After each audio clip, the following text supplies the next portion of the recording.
Welcome to the Blanco Wellness Podcast. Thank you for being here. Take a breath, settle in, and let's talk today about something you do several times every single day, and that has considerably more power over your health than most people ever stop to consider.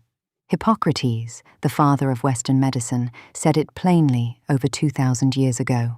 Let food be thy medicine, and medicine be thy food. Traditional Chinese medicine arrived at the same understanding independently and developed it into one of the most sophisticated systems of nutritional thinking the world has ever produced. Both traditions recognized something that modern diet culture, with its focus on calories and macros and elimination protocols, tends to obscure. Food is not simply fuel. It is information.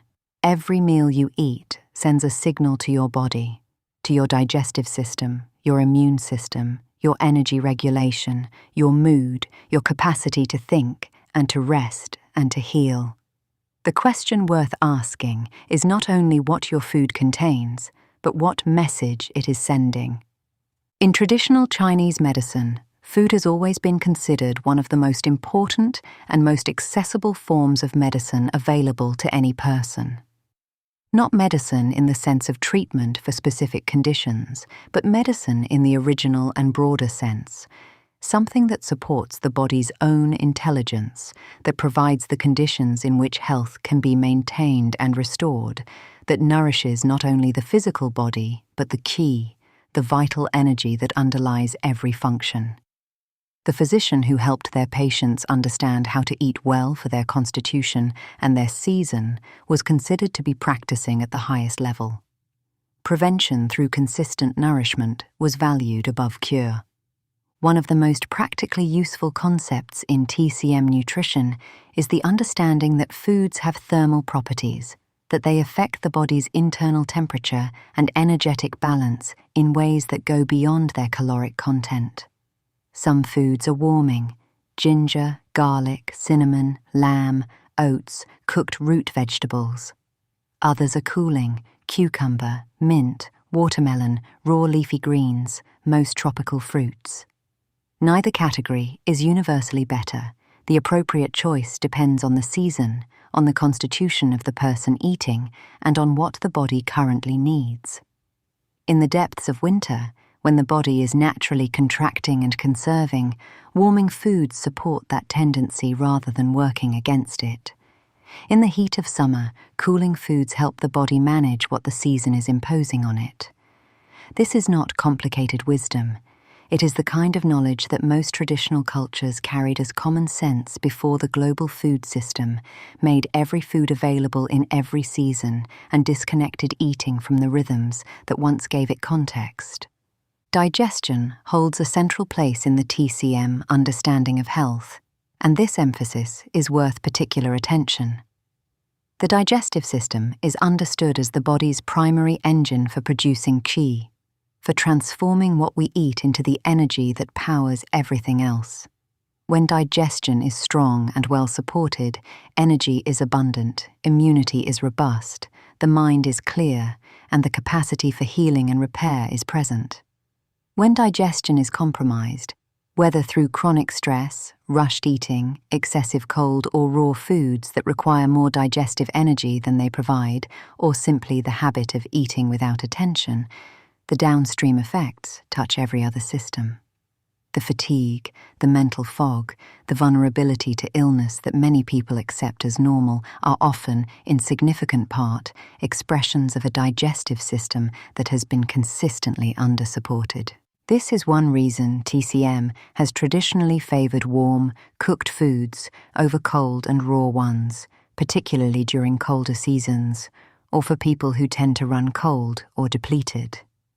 The logic is practical. The body expends significant energy-warming cold food to body temperature before it can be processed, and that energy expenditure is often felt as post-meal sluggishness.